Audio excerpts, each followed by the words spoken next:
দিনকে দিন যেটা হচ্ছে বাংলাদেশের রাজনীতি যেদিকে চলে যাচ্ছে বলে আমার মনে হচ্ছে, সেটা হলো কে কে গণহত্যা ও সংস্কার এর আগে কোনো ধরনের ইলেকশন হবে না, এই ধারের দিকে চলে যাচ্ছে। তাহলে কি কি শব্দটা এসছে? গণহত্যা। গণহত্যা কেন বলা হচ্ছে? যে গণহত্যা বলতে বোঝানো হচ্ছে যে শেখ হাসিনার বিচার, আওয়ামী লীগ এবং শেখ হাসিনার বিচার। বিকজ ইউএন এর রিপোর্টটা এসে গেছে যেখানে স্পষ্ট করে তাদের ইনভেস্টিগেশনের ফাইন্ডিংস হলো যে শেখ হাসিনা অ্যান্ড গং পুরা দল, সাথে তার পুলিশ বাহিনী, অমুক বাহিনী, তমুক বাহিনী, এরা সবাই এই হত্যা, গণহত্যার সাথে জড়িত। ফলে ইউএন এর এই রিপোর্টটা বড় ধরনের একটা পদক্ষেপ, বড় গ্রেট লিপ ফরওয়ার্ড বলতে পারেন, বিরাট জাম্প। ফলে এটা প্রমাণ করতে খুব কষ্ট করতে হবে না যে শেখ হাসিনা একটা গণহত্যা করছে।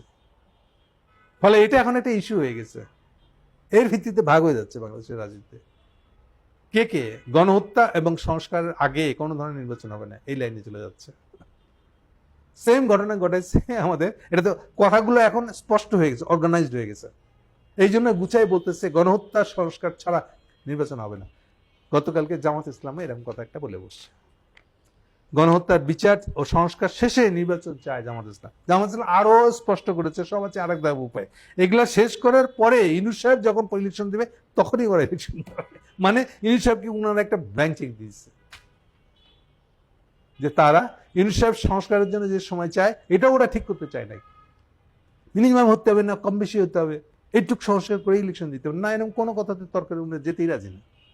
একদম ইউনূস সাহেবকে ছেড়ে দিছে, উনি সংস্কারের জন্য যে সময় নিতে চায় এটা উনি ঠিক করবেন, পুরো আস্থা রেখে দিচ্ছে।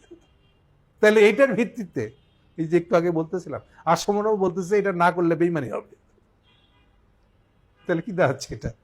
যে দিনকে দিন বিএনপির হাত থেকে, পায়ের নিচ থেকে মাটি সরে যাচ্ছে, পুরো বাংলাদেশ চলে যাচ্ছে যে ইউনূস সাহেবকে রেখে দিতে হবে, সংস্কার করতে হবে, হাসিনার বিচার করতে হবে।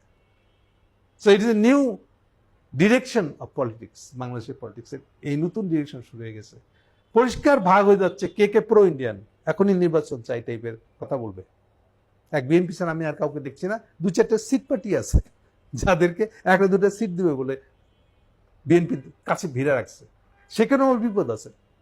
দেখা যাচ্ছে যে সেখানে কোনো কোনো পার্টির সাথে আলাপ হয়েছে, রফাও হয়েছে, একটা বা দুইটা সিট দিবে, দুদিন পরে আবার সে বেঁকে বসছে তারা। আপনি নূরের পার্টি দেখেন, নূর নিজে বেঁকে আছে, এবি পার্টি দেখেন তারাও বেঁকে গেছে, তারা সংস্কারের আগে কিছু করতে চায় না। তার মানে কি দাঁড়ালো? যে ইলেকশনের পক্ষে, এখনই ইলেকশন চাই, মিনিমাম সংস্কার। আগে তো কোনো সংস্কার কথাই বলতো না, এখন বলতেছে মিনিমাম সংস্কার।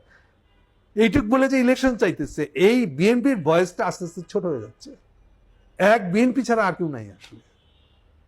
এমনকি ওই যে যেগুলো সিট পার্টি পাইছিল সেগুলোর ভিতরেও ভাঙন দেখা যাচ্ছে। বাকি সব যারা রয়ে গেছে বিএনপি ছাড়া অন্য আর যত পলিটিক্যাল প্রসেস আছে, পলিটিক্যাল ব্যক্তিত্ব আছে, প্রত্যেকের দাবি একটাই, গণহত্যা বিচার হতে হবে, একটা সংস্কার করতে হবে। সংস্কারের আগে এটা বেইমানি হয়ে যাবে। এখন বুঝে সুজন, যারা সুজন হবে তারাই বুঝবে কি যাবে, কোন দিকে যাচ্ছে বাংলাদেশের রাজনীতি। Thank you.